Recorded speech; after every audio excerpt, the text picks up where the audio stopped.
আসসালামু আলাইকুম। অন্য মঞ্চের আলাপচারিতায় আপনাদের সকলকে আমন্ত্রণ জানাচ্ছি। সুপ্রিয় দর্শক শ্রোতা, আসসালামু আলাইকুম। যে যেখানে আছেন ভালো থাকবেন সেটাই প্রত্যাশা করি। অস্থির সময় বাংলাদেশের, প্রতিনিয়ত বিভিন্ন রকম অনাকাঙ্ক্ষিত পরিস্থিতি নিয়ে আমাদের আলোচনা করতে হচ্ছে। কোন দিকে যাচ্ছে বাংলাদেশ? আজ 19 সেপ্টেম্বর 2025। আপনাদের সঙ্গে যে বিষয়টি নিয়ে আলোচনা করছি, এই দিনটি মনে রাখবেন। আমি কোনো ভবিষ্যৎ জানতা নই, তবে আমার ক্ষুদ্র রাজনৈতিক বিশ্লেষণ, অভিজ্ঞতা যা বলে তার আলোকে আজ কয়েকটি কথা বলতে চাই। বাংলাদেশ কি ভয়াবহ সংঘাতের দিকে এগিয়ে যাচ্ছে? সেটাই আজ রাজনৈতিক বিশ্লেষক সহ যারা দূরদৃষ্টি নিয়ে বাংলাদেশকে পর্যালোচনা করেন, স্টাডি করেন, তাদের অভিমত যে বাংলাদেশ একটা ভয়ঙ্কর সংকটের মুখোমুখি হতে যাচ্ছে। 2024 সালের 5 অগস্ট নির্বাচিত প্রধানমন্ত্রী শেখ হাসিনাকে মেটিকুলাস ডিজাইনের মাধ্যমে সরিয়ে দেওয়ার পরে যারা ভেবেছিলেন বাংলাদেশে স্বর্গদূত নেমে আসবে, সুখের নহর বইয়ে দেবে, শেখ হাসিনার পরিবর্তে নতুন বৈষম্য থাকবে না, অভাব অনটন থাকবে না, এমন স্বপ্নের ফুলঝুরি যারা ছড়িয়ে দিয়েছিলেন, তাদের সমস্ত এই স্বপ্ন দেখানো যে বিভ্রান্তিকর ছিল, ভুল ছিল, উদ্দেশ্যমূলক ছিল, প্রতারণা ছিল, সেটা আজ প্রতিষ্ঠিত। নতুন করে যে অধ্যায়ের মুখোমুখি এখন বাংলাদেশ, সেটা নিয়ে আজ কথা বলছি। বিএনপির এক সময়ের সহযোগী জামাত ইসলাম আরো 6টি দল নিয়ে, অর্থাৎ 7টি দল নিয়ে রাস্তায় নেমেছে এবং তাদের চ্যালেঞ্জ ডক্টর ইউনূসকে না, তাদের চ্যালেঞ্জ বিএনপিকে। তারা চান পিআর পদ্ধতিতে, অর্থাৎ সংখ্যা অনুপাতে জাতীয় সংসদ সদস্য নির্ধারণ করতে হবে। আর বিএনপি বলেন না, সাধারণ যে প্রক্রিয়া ভোট হয় সেই প্রক্রিয়া ভোট হতে হবে। এর সঙ্গে ওই যে ইসলামিক দলগুলো, ইসলাম নামধারী দলগুলো, জামাত ইসলাম, ইসলামী শাসনতন্ত্র আন্দোলন এবং আরো 5টি, মোট 7টি সংগঠন নেমেছে।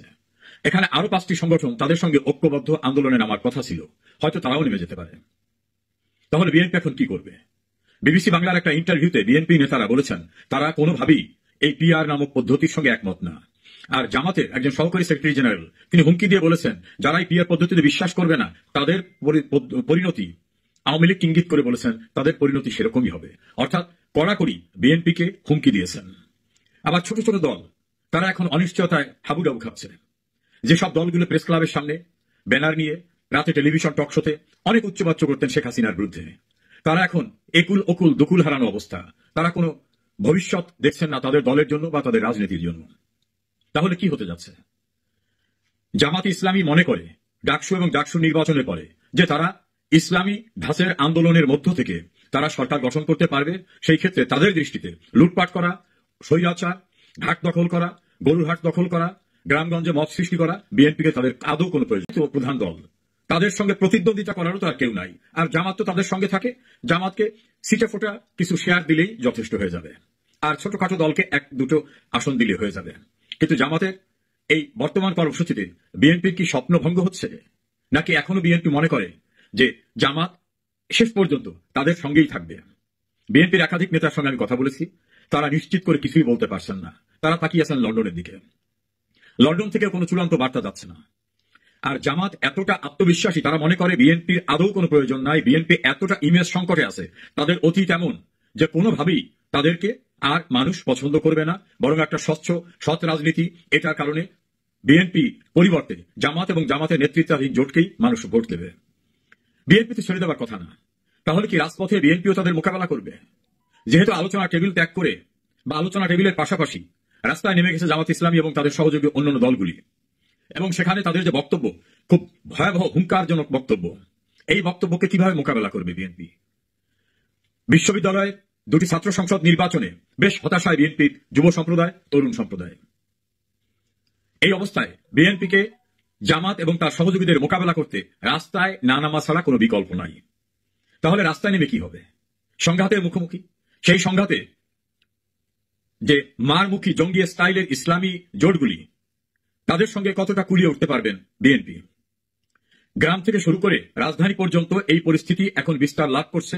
যে কোনো সময় একটা বিস্ফোরণ ঘটে যাওয়া, আন্দোলনের নামে সরাসরি মারমুখী অবস্থাটা চূড়ান্তভাবে সংঘাতে পরিণত হবে, এমনটাই রাজনৈতিক বিশ্লেষকদের ধারণা। এবং তারা তাদের অতীতের বিভিন্ন কর্মকাণ্ডকে পর্যালোচনা করে এই ধারণার কথা বলেছেন। এদিকে ইউনূস বিএনপি, জামাত, এনসিপির 3 নেতাকে বডিগার্ড অথবা পাহারাদার হিসাবে বা নিজেকে আত্মরক্ষার জন্য নিউ ইয়র্ক সফরের সঙ্গী করেছেন। সেটা নিয়ে হাস্যরসিকতা হচ্ছে যে গ্যালারিতে বসে ফুটবলের খেলা দেখার মতো এই 3 দলের 3 নেতা এবং এক দলের আরো একজন, এরা ইউনূসের সঙ্গে, ইউনূসের কর্মচারীর মতো তার সফর সঙ্গী হয়ে যাওয়াটাকে হাস্যকর মনে করছে। ছাত্র দলের একজন সাবেক নেতা, গুরুত্বপূর্ণ শীর্ষ পদে ছিলেন, তিনি বলছেন এটা কি আমাদের দল ন্যূনতম বোঝে না যে আমরা ইউনূসের চামচা হয়ে, ইউনূসের সফর সঙ্গী হয়ে যাব? আমাদের স্ট্যাটাসটা কোথায় চলে গেল? এনসিপির অসুস্থ নেতা, তিনি বলছেন আমরা ইউনূসকে পাহারা দিচ্ছি কারণ ইউনূস আমাদের থেকে বিচ্ছিন্ন হয়ে যেতে না পারে, আমরাই তো তাকে বসিয়েছি। জামাতের এক নেতা বলেছেন আমাদের কৌশলগত কারণেই আমরা ইউনূসকে আর কোথাও আলাদা কোনো কর্মসূচিতে যেতে দেব না। তাহলে কেউ কাউকে বিশ্বাস করছেন না। আর দেশের অভ্যন্তরে থাকা ছোট ছোট দল যারা টকশো, প্রেস ক্লাবের সামনে অনুষ্ঠান করেন, তাদের নাকি এখন আর ডাকাডাকি হচ্ছে না। তারা ইউনূসের আগমনকে শুভেচ্ছা স্বাগতম দিয়ে একটা মহান ব্যক্তি আসছে, দেশকে একেবারে সয়লাভ করে দেবে, দেশকে সোনার রাষ্ট্রে কায়েম করে দেবে, সুইজারল্যান্ড, সিঙ্গাপুর করে দেবে, এমন লম্বা লম্বা কথা বলছিলেন। তারাই এখন বলছেন যে একটা ভণ্ড, একটা প্রতারক, একটা স্বার্থান্বেষী লোক। প্রিয় দর্শক শ্রোতা, বিএনপি ক্ষমতায় যাওয়ার জন্য এত ব্যাকুল যে তারা কারো কথা শুনতে রাজি না।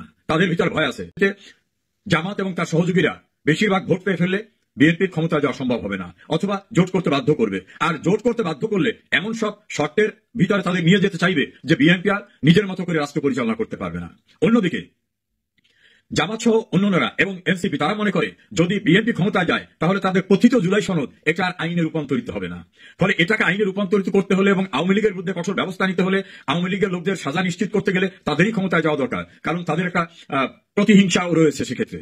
কারণ শেখ হাসিনা সরকার আমলে যে সকল যুদ্ধাপরাধীদের বিচার হয়েছে, সেই বিচার কার্যক্রমে যাদের সাজা হয়েছে, সাজা কার্যকর হয়েছে, তাদের সন্তানরা, তাদের দলের অনুসারীরা এখন মনে করেন যে প্রতিশোধ নেওয়ার এটাই উপযুক্ত সময়, তড়িঘড়ি করে নির্বাচনের পূর্বে সবটা শেষ হবে না, অথবা আমাদের ক্ষমতায় গিয়ে ধীরে সুস্থে সমস্ত ঘটনার প্রতিশোধ নিতে হবে এবং স্থায়ীভাবে তাদের আসন দখল করতে হবে, যাতে আর আওয়ামী লীগ বা আওয়ামী লীগের সহযোগী 14 দল অথবা মুক্তিযুদ্ধের পক্ষের আর কেউ ক্ষমতায় আসতে না পারে। এই দৃঢ়তার সঙ্গে জামাত এবং তাদের সহযোগীরা। আর বিএনপি 16 বছর ক্ষমতার বাইরে, অনেক কষ্ট তাদের মনে। তারেক রহমানকে প্রধানমন্ত্রী করা এখন সময়ের ব্যাপার। সম্ভব হলে বেগম খালেদা জিয়াকে রাষ্ট্রপতি, তারেক রহমানকে প্রধানমন্ত্রী, এমন ফর্মুলা তো বিদেশে থাকা বিএনপির অনলাইন অ্যাক্টিভিস্টরা যেটা দিয়েছিলেন সেটা তারা গোপনে মনের ভিতরে লালন করে রাখছে। সে স্বপ্নটাও তাদের ভিতরে আছে। এই স্বপ্ন ভঙ্গ হতে দিতে চায় না। নির্ঝরের স্বপ্ন ভঙ্গের মতো এখন স্বপ্ন ভঙ্গের মুখোমুখি ইসলামী জোট এবং বিএনপি এবং বিএনপির যারা বুদ্ধিদাতা। এর মাঝে নতুন ফর্মুলা দিয়েছেন অনলাইন অ্যাক্টিভিস্ট একজনে, তিনি আমাদের সম্পাদক মাহমুদুর রহমান নেতৃত্বে আর একটা রাজনৈতিক ধারা তৈরি করবেন এমন ভাবে। ত্রিধারায় বিভক্ত আওয়ামী বিরোধী শিবির। অন্যদিকে আওয়ামী লীগ 1 বছর তারা অপেক্ষা করেছে। আওয়ামী লীগের একাধিক নেতার বক্তব্য, আমাদের বিরুদ্ধে নানা অভিযোগ ছিল, অনেকদিন আমরা ক্ষমতায় ছিলাম, আমরা বলেছি যে দেশের অবকাঠামোগত যে উন্নয়ন হয়েছে, দরিদ্রতা দূর করেছি, ধনী দরিদ্রের বৈষম্য দূর করেছি, শহর নগরের পাশাপাশি গ্রামাঞ্চলকে উন্নত করেছি, মানুষের কল্যাণে অনেক কিছু করেছি। এত তো সত্ত্বেও আমাদের অনেক ত্রুটি বিচ্যুতি ছিল। সেই সব ত্রুটি বিচ্যুতির কারণে যারা আমাদের উপর কষ্ট পেয়েছিলেন, আমরা অপেক্ষা করেছি। নতুন স্বপ্ন যারা দেখিয়েছেন তারা কি দিতে পারেন মানুষ দেখুক। আওয়ামী লীগের 2 জন গুরুত্বপূর্ণ নেতার মতামত নিয়েছি। তাদের বক্তব্য, এই 1 বছরে মানুষের মোহভঙ্গ হয়েছে। এখন যারা সারাদিন টেলিভিশনে, পত্রিকায়, সেমিনার, সিম্পোজিয়ামে শেখ হাসিনার 14 পুরুষের বিরুদ্ধে কথা বলতেন, আওয়ামী লীগের শাসনের বিরুদ্ধে কথা বলতেন, তারা এখন বলছেন আওয়ামী লীগে ভালো ছিল, শেখ হাসিনাই ভালো ছিল। রাস্তাঘাটের লোকরা, গরিব, কৃষক, শ্রমিক, রিক্সাওয়ালা, ফুটপাতের দোকানদার, তারা বলতেছেন শেখ হাসিনাই ভালো ছিল। আমরা মনে করি শেখ হাসিনা ছাড়া এই দেশকে নিয়ন্ত্রণ করা, এই দেশকে শাসন করা বা এই দেশের মানুষের সুখ নিশ্চিত করা, দেশের ডেভেলপমেন্টকে ইনশিওর করা, পদ্মা সেতু, metro rail, 3rd terminal, Karnaphuli tunnel সহ এই জাতীয় কর্মসূচি এদেশের ইতিহাসে কেউ স্বপ্নেও কল্পনা করেনি। বাস্তবায়ন তো অনেক দূরের কথা, স্বপ্নেও কল্পনা করতে পারেনি। তারা মনে করেন যে শেখ হাসিনা আসলে আবার উন্নয়নের ধারা অব্যাহত থাকবে। দর্শক শ্রোতা, আপনারা কি জানেন 35 লক্ষ মানুষ নতুন করে বেকার হয়ে গেছে, 152টি ইন্ডাস্ট্রি বন্ধ হয়ে গেছে, 152টি ইন্ডাস্ট্রি বন্ধ হয়ে গেছে। তাহলে এই ইন্ডাস্ট্রি থেকে যে আয় হতো, রাষ্ট্রের যে ট্যাক্স পেত, এটা কোথায় গেল? জনশক্তি রপ্তানির মধ্য দিয়ে বাংলাদেশ যে ওয়েজ আর্নিংটা হতো, বৈদেশিক মুদ্রা, সেটা বন্ধের পথে প্রায়। বিদেশে তৈরি পোশাক রপ্তানির সবচেয়ে বড় যে সুযোগটা শেখ হাসিনা সরকার আমলে হয়েছিল, সেই তৈরি পোশাক রপ্তানির খাতের উপরে এমন ভাবে ট্যাক্স ইম্পোজ হয়েছে যে অনেক পোশাক খাত, আমি যে 152টির কথা বললাম তার ভিতরে অধিকাংশ তৈরি পোশাক খাত বন্ধ হয়ে যাচ্ছে এবং সেগুলি পার্শ্ববর্তী অনেক দেশে চলে যাচ্ছে। তাহলে তৈরি পোশাক খাতের থেকে বৈদেশিক মুদ্রা অর্জন, জনশক্তি রপ্তানি থেকে বৈদেশিক মুদ্রা অর্জন সম্পূর্ণরূপে নুয়ে পড়েছে। বাংলাদেশ ব্যাংকের রিজার্ভের অবস্থা ভয়ঙ্কর পর্যায়ে পৌঁছে গেছে। আগামীতে বেতন দেওয়া যাবে কিনা এটাই সংশয়।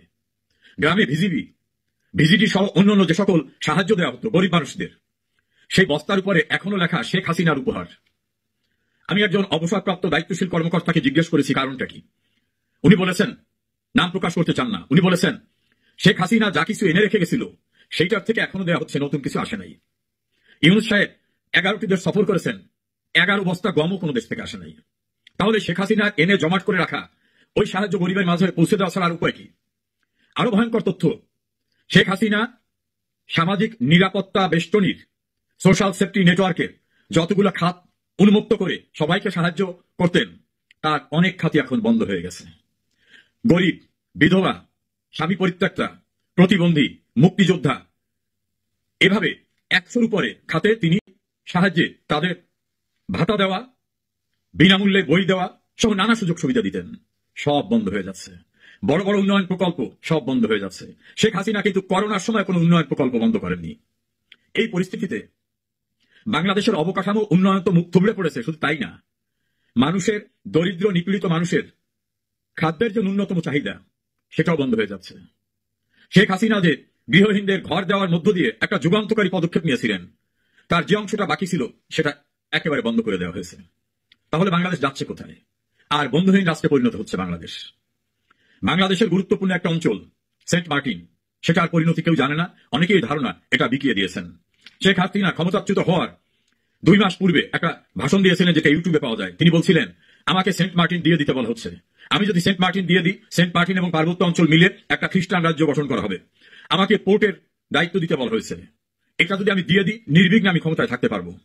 এটা আমি ক্ষমতায় না থাকলেও আমি বঙ্গবন্ধুর কন্যা, এটা আমি দেব না।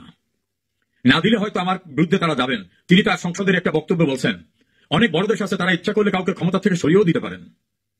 আজ বাংলাদেশের গণমাধ্যমে যারা কথা বলেন তারা বলছেন, তাহলে তো শেখ হাসিনাই সঠিক বলেছিল। এখন তাদের ঘুম ভেঙেছে, কিন্তু বড্ড দেরি হয়ে গেছে। তবে শেখ হাসিনা দৃঢ়চেতা মানুষ, দূরদৃষ্টি রাখা মানুষ। তার রাজনৈতিক অভিজ্ঞতা, এক আওয়ামী লীগে তো সে 40 বছরের ঊর্ধ্বে সভাপতির দায়িত্ব পালন করছেন। তিনি ছাত্র রাজনীতি করে আসছেন। ভারত উপমহাদেশে না, পৃথিবীতে তার চেয়ে বেশি সময় রাজনীতিতে সম্পৃক্ত অভিজ্ঞতালব্ধ কোন লিডারশিপ আর নাই। এখনো শেখ হাসিনা সারাদিন পরিশ্রম করে একেবারে তৃণমূলে তার নেতাকর্মীদের সঙ্গে কথা বলে তাদের উজ্জীবিত করছেন, আশ্বস্ত করছেন, এবং তিনি বারবার বলছেন, আমি আসবো, এই অন্যায়, অপরাধ, দুর্নীতি যারা করছেন তাদের বিচার হবে। শেখ হাসিনার কণ্ঠস্বরের ভিতরে কোথাও কোনো দুর্বলতা নাই, এত দৃঢ়তা, তার আত্মবিশ্বাস। এই আত্মবিশ্বাসের নিশ্চয়ই ভিত্তি আছে। তিনি বলেছেন, বাংলার মানুষ আমাকে ভালোবাসে, এই বাংলার মানুষের ভালোবাসাকে সম্বল করে আমি দেশে ফিরব। তাহলে আওয়ামী লীগ যদি ফিরে আর তাকে যদি প্রতিরোধ করতে চায় আওয়ামী লীগ বিরোধীরা, সেখানে একটা সংঘাত অনিবার্য। আবার বর্তমানে বিএনপি এবং তার সহযোগী, একসময় সহযোগীদের সংঘাত, বিদেশের সঙ্গে সম্পর্কের অবনতির কারণে সেই সব দেশের সঙ্গে কূটনৈতিক সংঘাত, অন্যান্য সংঘাতের সম্ভাবনা আছে। অসহায় হয়ে পড়া মানুষ যখন অন্ন, বস্ত্র, বাসস্থান, চিকিৎসা, শিক্ষার সুযোগ পাবে না, তাদের সঙ্গে রাষ্ট্রযন্ত্রের সংঘাত, চতুর্মুখী সংঘাতের মুখোমুখি বাংলাদেশ। সুন্দর করে সাজানো একটি উন্নয়নের রোল মডেলের বাংলাদেশ এখন ধ্বংসের দ্বার প্রান্তে। আমার মনে হয় এই ভয়ঙ্কর সংঘাতে লিখতে হবে বিএনপি এবং তার একসময়ের মিত্ররা। মানুষ বেছে নেবে তাদের পরীক্ষিত আপনজন আওয়ামী লীগকে। সেদিন খুব দূরে না, তবে সংঘাতে বাংলাদেশ আর ক্ষতিগ্রস্ত হবে এমন শঙ্কাই রাজনৈতিক বিশ্লেষকদের। অপেক্ষা করুন, সেদিন খুব দূরে নয় যে এই অবৈধ ক্ষমতা দখল এবং রাষ্ট্রযন্ত্রের ব্যবহার করে স্বেচ্ছাচারিতার সাজা তাদের অবশ্যই হবে। সেদিন খুব দূরে না। ভালো থাকুন, নিরাপদে থাকুন।